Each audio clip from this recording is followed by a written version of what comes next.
Bismillahirrahmanirrahim. Assalamualaikum warahmatullahi wabarakatuh. Sahabat Al-Azhar dimanapun berada, jumpa kembali pada sesi podcast Al-Azhar. Podcast Al-Azhar mengedukasi dan menginspirasi. Kali ini pada podcast yang kesekian kalinya yang diadakan oleh Humas YB Al-Azhar berkolaborasi dengan Direktorat Dikti, Diklat Pengembangan dan Usaha YB Al-Azhar. Pada kali ini akan mengambil sebuah tema yang menarik, adalah membangun knowledge organisasi. Dan pada podcast kali ini, sahabat Al-Azhar di mana berada, kami menghadirkan narasumber inspiratif yang luar biasa. Siapa?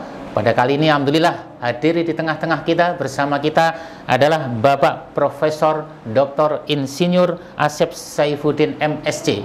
Siapa beliau? Beliau adalah Rektor Universitas Al-Azhar Indonesia. Nah, sekarang saya sudah bersama dengan beliau. Bagaimana kabar Pak Prof? Alhamdulillah. Alhamdulillah. Gunanto, sehat. Ya, terima kasih.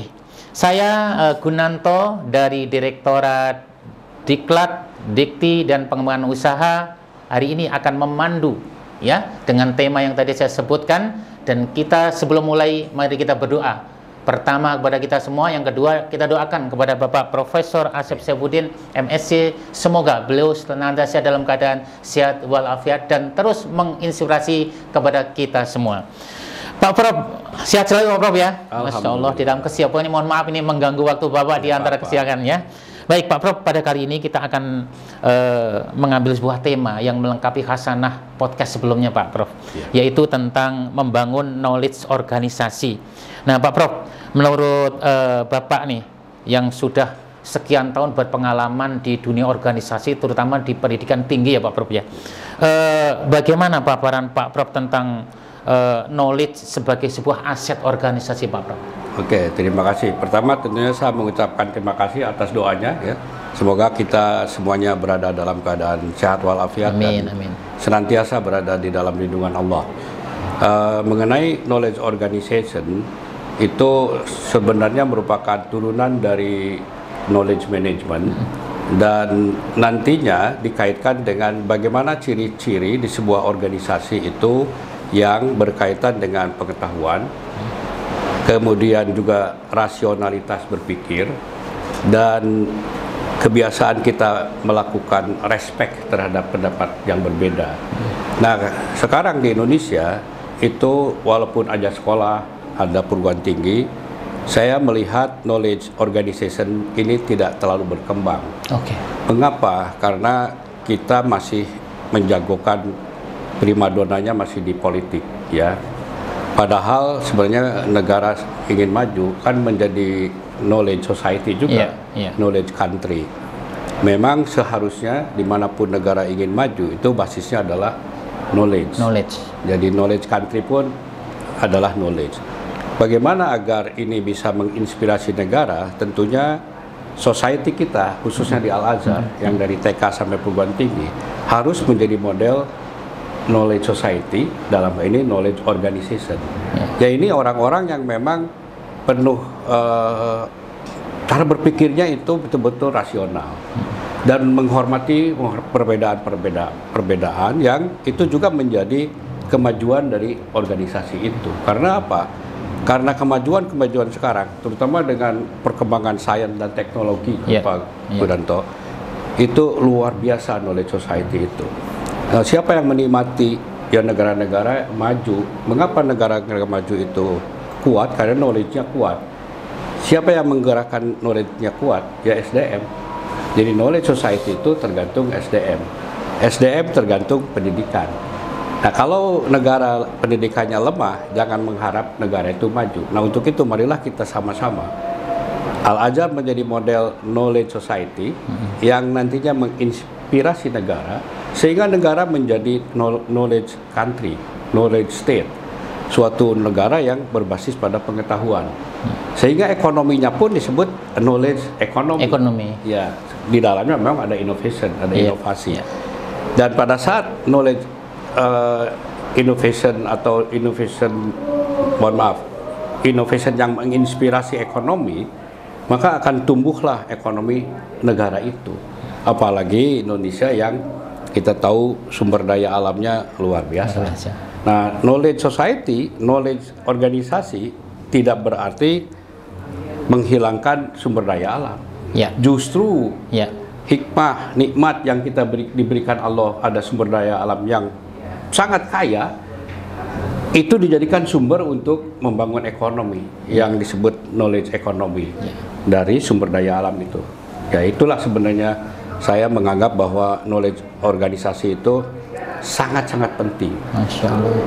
Urutannya nomor 1 di dalam pengembangan ekonomi. Kalau hanya berbasis politik, saya tidak anti politik, tapi politik pun harus knowledge politik. Basisnya tetap knowledge tetap saja knowledge, karena nanti itu Pak Gudanto, orang-orang kalau sudah berbasis knowledge, berbeda pendapat itu wajar. Tidak ada lagi berbeda pendapat menjadi benci. Lebih wise ya, lebih wise. Lebih bijak. Karena disitulah perkembangan ilmu itu karena perbedaan pendapat juga. Ya, kan kita sering mengetahui bahwa perbedaan pendapat adalah rahmat. Itu karena basisnya knowledge. Betul. Kita tidak mungkin semua sama, udah hukum Allah lah. Nah, hormati perbedaan itu, dan di dalam knowledge, perkembangan knowledge juga itu karena ada perbedaan-perbedaan. Kalau semuanya sama, nggak ada kemajuan. Kebetulan saya mempelajari yang namanya genetic progress, yang saya S2-nya di bidang genetika. Yang disebut progress itu karena ada variasi. Tanpa variasi tidak ada perkembangan. Tidak ada perkembangan. Itu dan knowledge juga kan. Masya Allah, luar biasa. Baik, sahabat Al-Azhar, tadi kata kunci yang menarik adalah bahwa knowledge itu sebuah aset. Jadi dapat message baru lagi bahwa ternyata yang disebut aset itu bisa saja yang tidak kelihatan, tidak hanya berupa benda, tapi tentang keilmuan, tentang knowledge yang ada di dalam diri setiap SDM di setiap organisasi, itu menjadi hal yang menarik. Bahkan poinnya menjadi poin nomor 1 ya Pak Prof. Gitu. Baik, ini luar biasa nih Pak Prof. Kita lanjutkan dengan pertanyaan yang lebih detail ya. Tetap stay di sini ya sahabat ya. Yang kedua nih Pak Prof. Setiap organisasi pasti memiliki SDM dengan kualitas dan qualified masing-masing ya. Nah, dengan ragamnya peta-peta organisasi yang SDM-nya dimiliki itu, bagaimana sih sebenarnya mengelola knowledge-nya supaya lebih efektif dan efisien? Silakan Pak Prof. Oke, ya ini pertanyaan yang cukup menarik dan kalau orang-orang barat menyebutnya good question. Memang di dalam knowledge itu tidak ada knowledge yang satu gitu ya. Sejarah dari perkembangan ilmu pengetahuan pun para ilmuwan-ilmuwan yang dulu disebutnya filosof. Waktu itu tidak ada ilmuwan, filosof. Cuman filosof itu memang memahami astronomi, memahami matematika, memahami sosiologi, memang lengkap ilmunya. Tapi telah perkembangan dunia yang semakin spesifik, kan tidak semua orang akhirnya segala bisa. Sehingga knowledge pun berkembang. Ada dari social knowledge, social science sampai ke natural science, dan juga ada ilmu-ilmu formal seperti matematika, statistika, dan computer science. Nah, itu berkembang terus. Nah, bagaimana agar semuanya itu bekerja sama untuk membangun sebuah keinginan bersama, yaitu visi bersama. Negara harus punya visi bersama yang nanti diisi secara kuantitatif dan kualitatif oleh knowledge itu. Nah, bagaimana membangun itu? Jadi semuanya harus mempunyai kesamaan visi di dalam membangun organisasi itu. Jadi seperti halnya kita sedang mendorong batu, semuanya harus mendorong ke arah yang sama. Ke arah yang sama. Ya, jadi knowledge-nya kan diarahkan untuk mendorong batu itu ke titik yang sama. Jangan ada yang dari sana mendorong ke sini. Kalau kita mendorong ke kanan, dari kiri mendorong ke kanan, dari kanan ke kiri, itu tidak akan maju batu itu. Jadi harus masuk sama-sama, punya knowledge untuk mendorong ke titik yang sama. Itu yang diperlukan seorang leader namanya. Nah, makanya knowledge leadership nantinya. Nah, knowledge leadership juga ada beberapa penemuan sekarang yang disebut dengan agile leadership. Kepemimpinan yang agile, yang fleksibel, tidak kaku. Dinamis ya. Lihat perkembangan dan juga lihat sosiologinya, lihat ekonomi, dan itu dinamis. Jadi kalau kaku, yang terjadi adalah di bawahnya menjadi, ya mohon maaf, jadi kebencian-kebencian. Tapi kalau dinamis, bukan berarti tidak punya kepastian, tapi dia memanfaatkan orang-orang yang berbeda pendapat itu untuk bersama-sama menuju ke satu titik. Nah itu knowledge organization itu. Masya Allah, luar biasa. Nah, sahabat Al-Azhar dimanapun berada, 2 pertanyaan dikupas dengan luar biasa. Nah, untuk melanjutkannya jangan kemana-mana, kita akan break sejenak dan akan kita lanjutkan kembali.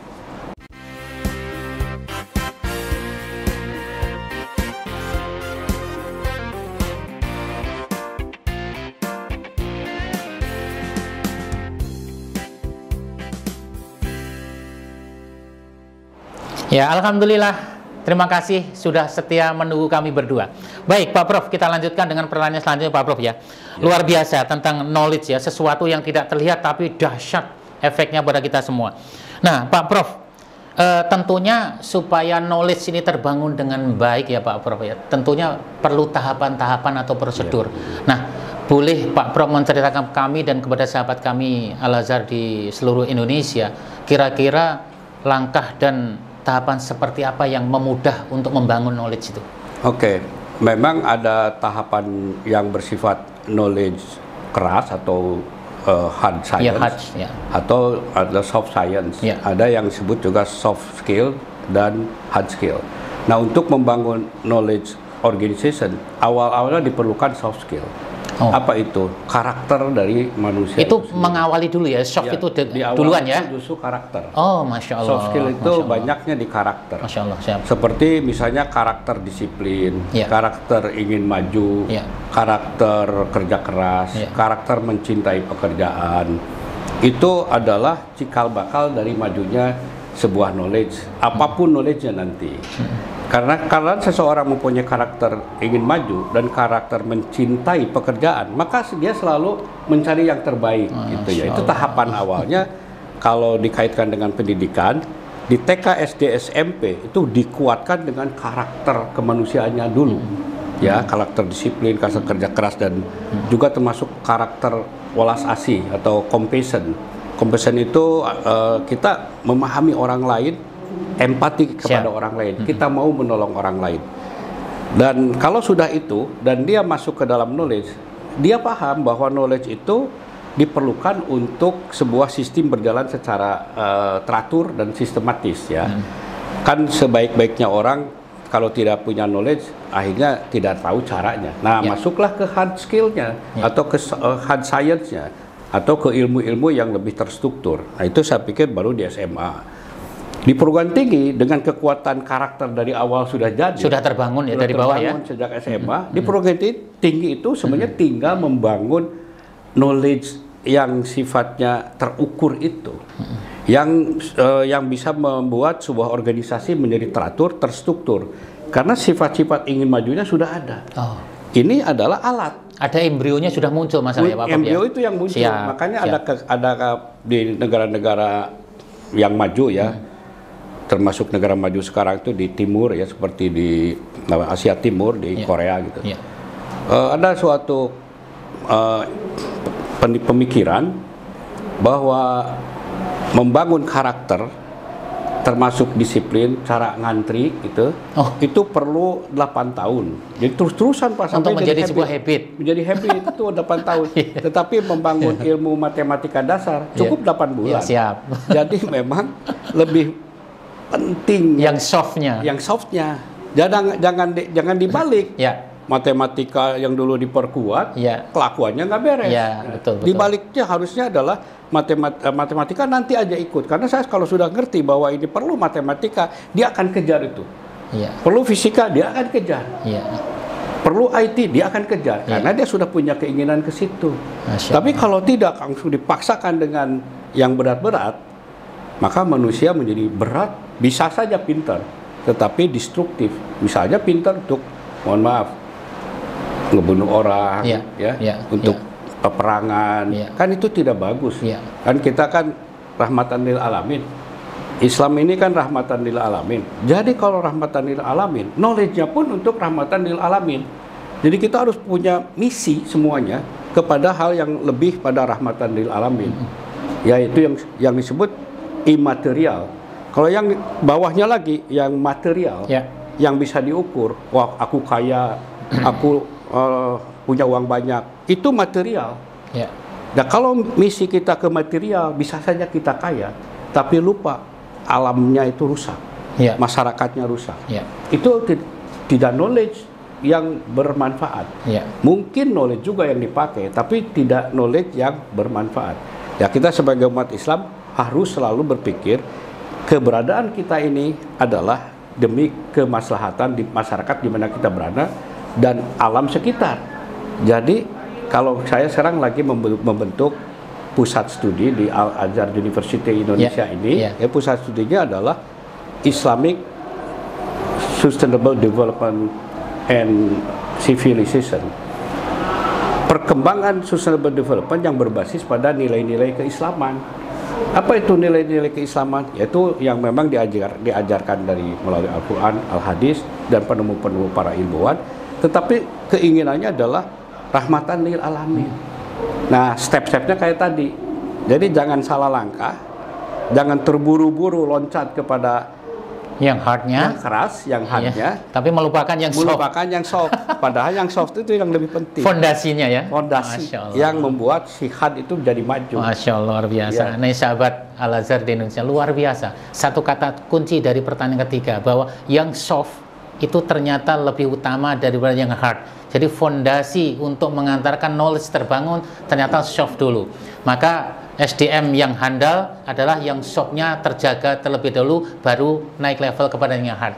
Nah, Pak Prof, yang berikutnya Pak Prof, di Al-Azhar sendiri kan banyak divisi ya. Betul. Ada divisi tentang pendidikan, ada UAI, ada dakwah sosial, kemudian ada divisi yang sifatnya revenue center, ada divisi yang pelayanan-pelayanan. Kan ini kita bagian dari gabungan unit-unit.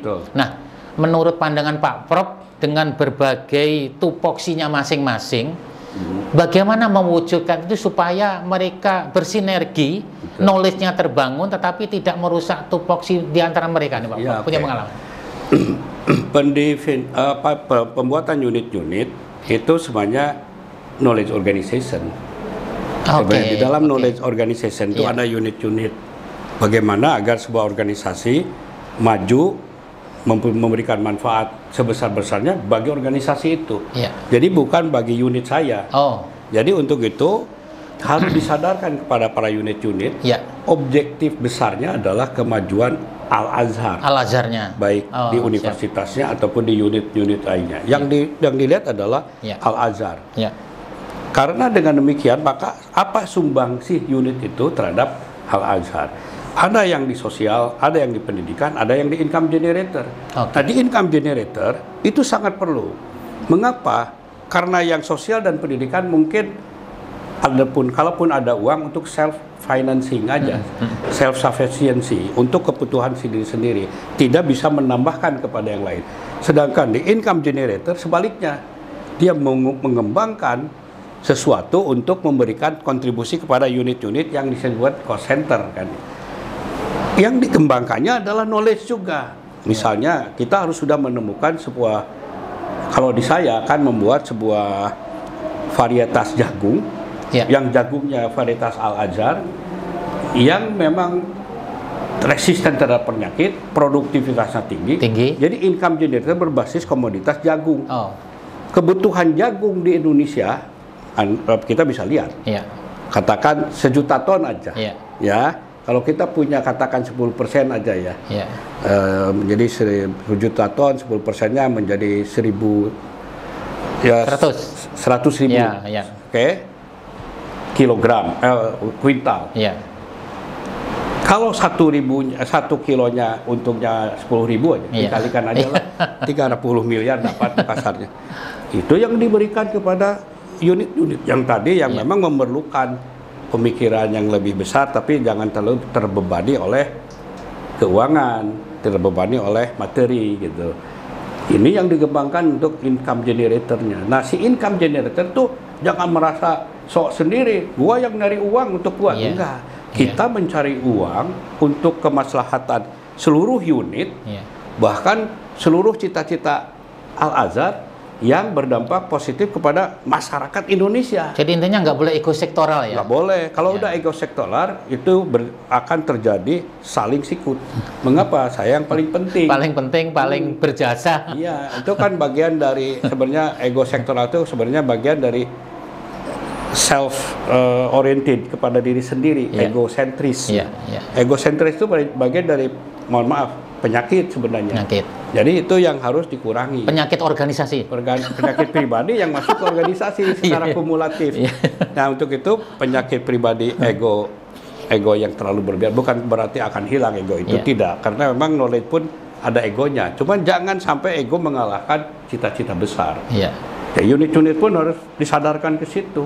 Nah, unit kalau sadar ke situ, pada saat tertentu unit juga kehilangan ide. Sedangkan di sini ada unit yang memang ide development, kayak di sekolah, di pendidikan. Dia akan nanya kepada unit, kira-kira ide apa nih sekarang? Apalagi sekarang zaman digital, zaman teknologi semakin maju. Yang unit tadinya katakan punya jagung, jagung kan tidak selamanya jagung yang resisten terhadap penyakit. Ini ada penyakit baru. Unit ini yang membuat riset. Unit membuat riset, penemuan baru, penyakit baru, diberikan lagi kepada unit itu. Jadi jagungnya naik lagi produktivitasnya, terus berputar, Pak. Itu dunia itu demikian.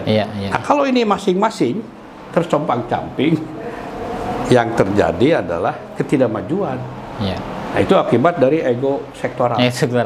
Luar biasa. Baik, sahabat Al-Azhar dimanapun berada, kembali kita mendapatkan satu kunci terbaik ya, bahwa ego sektoral adalah penyakit pribadi yang masuk ke sektor organisasi. Jika ini terjadi dan akan membahayakan organisasi. Sangat membahayakan. Kemudian yang menarik adalah bahwa walaupun divisi-divisi di dalam atau unit-unit di sebuah organisasi besar itu banyak, tapi berpikir makro, berpikir bahwa tujuan organisasi itu diutamakan, maka itu akan mengarahkan kepada satu visi yang sama tentang energi yang akan dibangun. Sehingga masing-masing unit tidak menunjukkan ego sektoralnya dan tidak merasa paling berjasa ya. Baik. Sahabat, sebelum kita tutup, kita tidak lengkap kiranya kalau kita tidak minta sebuah fatwa, sebuah motivasi, sebuah kata-kata inspirasi dari seorang Bapak Profesor yang sekarang menjadi Rektor Universitas Al-Azhar Indonesia. Beliau sesepuh yang sudah syarat dengan ilmu kehidupan, ya, sudah melalang buana dari dalam atau luar negeri, dan Pak Prof mohon memberikan semacam inspirasi atau motivasi, terutama tentang knowledge atau mungkin dengan pengembangan dan pengayaan diri pada kami semua. Pak Prof, kami silakan. Ya, terima kasih. Dalam hal ini tentunya kita harus mempunyai misi yang misinya tidak material. Kalau misi berbasis material tuh ada, tapi paling rendah. Kalau misi yang berbasis kepada katakan kemaslahatan itu ya kepada Allah, ya kepada rahmatan lil alamin, misinya di situ. Kalau itu memang kelompoknya kelompok intangible. Tapi karena kelompok intangible, maka kita harus yakin itu banyak sekali bantuan dari Allah. Yang ini bukan berarti salah, yang material mission bukan berarti salah, tapi jangan kita dibawa oleh material vision, sebab itu akan menjadi materialistik nantinya. Karena secara psikologi yang saya baca, misi yang paling rendah atau motivasi yang paling rendah adalah money based motivation, motivasi yang berbasis pada uang. Ada uang abang sayang, tidak ada uang abang ditendang. Nah, kan itu kan sangat materi, dan itu paling rendah. Alat ukurnya money. Money. Memang kalau money gampang diukur, tetapi itu bukan yang paling tinggi. Yang paling tinggi itu sebenarnya rahmatan lil alamin. Jadi kita harus mempunyai misi how to make Indonesia rahmatan lil alamin. Jadi knowledge society-nya di Indonesia adalah untuk rahmatan lil alamin. Masya Allah. Nah, maka dari itu kita akan kegiring. Terus bagaimana dengan materi atau uangnya? Masa ngomong itu aja? Insya Allah. Maka dari itu kita ingin mengembangkan uang itu akan ikut, Pak. Rasakan saja. Begitu kita selalu berpikir kepada hal yang sifatnya besar, rahmatan lil alamin, dan akhirnya perlu ilmu pengetahuan, perlu kerjasama, perlu juga semangat, perlu antusiasme. Antusiasme itu sendiri, ante itu Tuhan, siasem itu semangat. Jadi semangat karena Allah, semangat karena Allah, maka uang datang, Pak. Memang ada keajaiban. Konsekuensi logis lah ya. Logik lah, kalau kita kerja keras, kerja disiplin karena demi kebaikan bersama, uang datang. Maka menurut saya, marilah kita sama-sama untuk membangun motivasi yang sangat besar, yaitu misi untuk membuat dunia ini rahmatan lil alamin. Masya Allah, luar biasa. Ya Allah, ya Rabb, terima kasih. Masya Allah, nih sahabat Al-Azhar di mana berada. Jadi dapat kita simpulkan dari motivasi beliau adalah semua apapun aktiviti kita, goalnya cuma satu, rahmatan lil alamin, dimanapun berada. Dan yang paling penting ciri-cirinya adalah bahwa jangan berorientasi kepada materi. Materi, uang itu hanya bonus, hanya konsumsi logis dari perjuangan kita. Berarti nilainya nilai ibadah. Membangun knowledge system, knowledge management yang ada di lingkungan kita masing-masing, nanti kan pasti mendapatkan bonus, banyak bonus yang akan diberikan. Bahwa materi kita dapatkan itu kita terima bagian dari rezeki dari Allah Subhanahu wa taala. Tapi intinya bukan itu. Intinya adalah bagaimana membangun konsep yang benar tentang pemikiran, tentang knowledge, sehingga tujuannya satu, bahwa semua dilakukan atas lillahi ta'ala. Begitu Pak Prof ya. Masya Allah, terima kasih. Sahabat Al-Azhar di dimanapun berada, kali ini sepertinya waktu yang membatasi kita semua, bahwa tema kegiatan kita tentang knowledge management, knowledge system yang kita bangun bersama penjelasan Bapak Prof tadi akan kita lanjutkan di podcast berikutnya. Nah, podcast berikutnya masih bekerja sama antara Humas dengan Knowledge Management System dari Direktorat Dikti, Diklat dan Pengembangan Usaha Al-Azhar akan melanjutkan dua podcast berikutnya ya. Dua podcast berikutnya nanti akan menyambung dengan tema yang menarik dan berbeda, dan tentunya dengan narasumber yang berbeda pula. Pak Prof, terima kasih atas kehadirannya. Doa kami untuk Bapak semuanya. Semoga bisa jumpa lagi di lain waktu dan kesempatan. Terima kasih. Podcast Al-Azhar mengedukasi dan menginspirasi. Assalamualaikum warahmatullahi wabarakatuh. Waalaikumsalam. Terima kasih.